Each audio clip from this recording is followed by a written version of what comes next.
अस्सलाम वालेकुम। मेरा साह का ज़्यादा मसला, साह का मसला नाल छाती दी गिल्टियाँ कैंसर दियाँ कहते हैं। दवाई खा रही सी, हुण उन्होंने टैसट लिख के दिते ने, दोबारा टैसट करवाने। तो साह नहीं निकलता। अगे काम करती सी, एक मेरा बेटा है, विवाह बुढ़ी किराए ते घर है, अगे काम कर लेंदी सी, हुण साह की वजह तो काम नहीं हुंदा। दवाई खान तो भी बैठे, रोटी खान तो भी बैठे। एक ही मेरा बेटा है जी, कोई धी पुत्त नहीं है। वो भी छोटा है बेचारा, ना कमा सकता ना मैं संभाल ही सकता। बस ए रिपोर्टां ने मेरियां, ए दवाइयां ने, ए पंप लैनी है सुबह शाम, ए पंप लैना, ए गोली खानी है, पंप लैना सुबह शाम।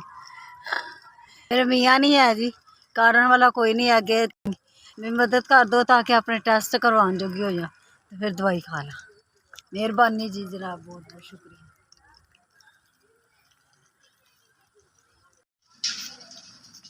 5000 रुपया जी। अस्सलामुअलैकुम। 5000 रुपया मेरी मदद की थी, ये दवाई खावांगी सुकून आएगा। तुहानू दुआवां दांगे, अल्लाह तुहानू सेहत तंदुरुस्ती देवे, तुहाडे बच्चों नूं सेहत तंदुरुस्ती देवे, अल्लाह ताला तुहानू बहुता देवे। साडे गरीबां दी मदद मेरी मदद की, अल्लाह तुहानू बहुता देवे। अल्लाह ताला तुहानू सलामत रखे, साडे सिरां ते साडी मदद करने वास्ते अल्लाह ताला ने वसीला बनाता है तुहानू साडा।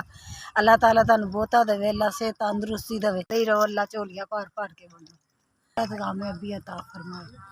अल्लाह ताला तुहानू तरक्कियां कामयाबी अता फरमाए। तुसीं मेरी 5000 रुपये की मदद की, मैं दवाई इंशाअल्लाह लिया के खावांगी, सुकून होएगा।